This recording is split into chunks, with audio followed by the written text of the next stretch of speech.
tahun 2023. Assalamualaikum warahmatullahi wabarakatuh. Selamat pagi, siang, sore, dan malam untuk teman-teman yang nonton video kali ini. Senang sekali bisa bertemu kembali pada kesempatan kali ini. Pada kesempatan kali ini, kami kelompok 14 ingin melanjutkan pemaparan materi kami pada video sebelumnya. Kalau sebelumnya kita telah membahas profil usaha dan identifikasi resiko dari UMKM Warung Bajigau. Maka pada kesempatan kali ini kita akan fokus membahas pada bagian C, yaitu analisis dan evaluasi resiko dengan menggunakan pendekatan ISO 31000. Analisis ini penting karena akan membantu kita melihat resiko mana yang bisa ditoleransi, mana yang harus segera ditangani, dan bagaimana strategi mitigasi terbaik untuk UMKM Warung Bajigau untuk menjaga kelangsungan usaha ini. Baik, untuk memulai, mari kita dengarkan pemaparan materi yang pertama. Kita mulai dari resiko internal yang muncul dari dalam usaha. Resiko yang pertama, pengelolaan usaha masih sederhana.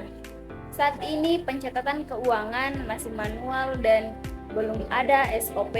Risiko ini termasuk medium risk, artinya cukup bisa ditoleransi, tapi tetap berbahaya jika dibiarkan. Solusinya adalah mulai menggunakan aplikasi pembukuan digital sederhana dan menyusun SOP dasar untuk alur kerja. Risiko yang kedua, menu kurang variatif. Ini termasuk kategori high risk. Pelanggan bisa cepat bosan jika menu monoton sehingga beralih ke kompetitor yang lain. Untuk mengatasinya, usaha perlu rutin melakukan inovasi menu sesuai tren kuliner dan selera konsumen. Risiko yang ketiga, stok bahan baku tidak stabil. Kehabisan bahan baku atau pemborosan stok bisa langsung mengganggu produksi. Risiko ini medium risk dan masih bisa diatasi dengan manajemen stok yang lebih disiplin serta kerjasama dengan pemasok alternatif. Selanjutnya saya serahkan ke teman saya untuk melanjutkannya. Baik, saya akan melanjutkan risiko internal berikutnya. Risiko keempat, peralatan produksi terbatas. Keterbatasan peralatan membuat pelayan kurang maksimal, terutama saat jam sibuk.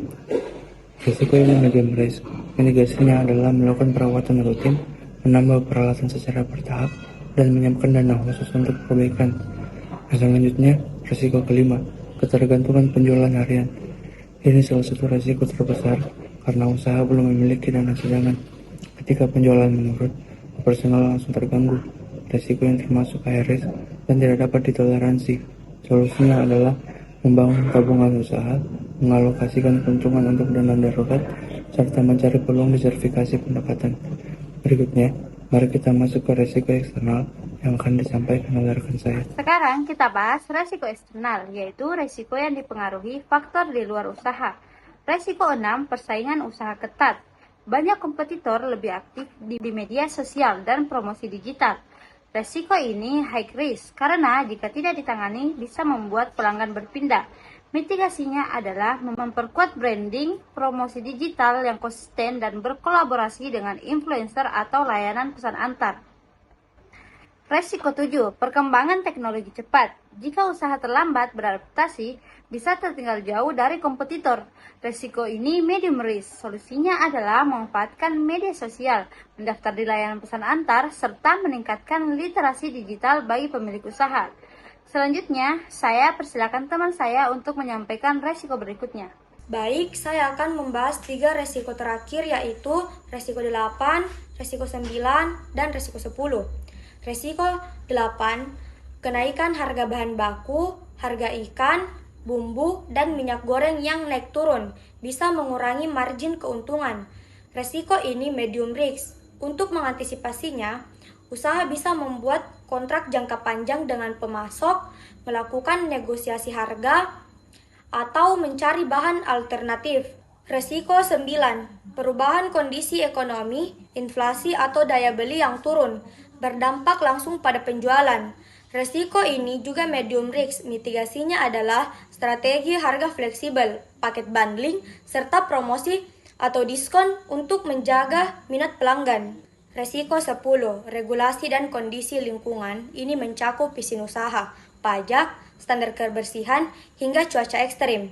Resiko ini juga medium risk. Untuk mitigasi, pemilik usaha perlu memastikan semua izin lengkap, pajak dibayar tepat waktu, serta menyiapkan barter stok atau layanan delivery. Untuk menutup presentasi, akan disampaikan kesimpulannya oleh rekan saya.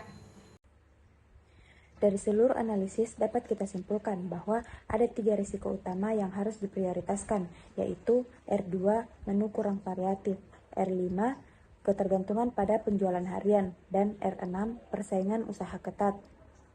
Ketiga risiko ini termasuk high risk dan tidak dapat ditoleransi, sehingga perlu ditangani cepat. Sementara itu, risiko lain meskipun berada di level yang medium risk, tetap perlu dikelola agar tidak berkembang menjadi ancaman yang lebih besar lagi.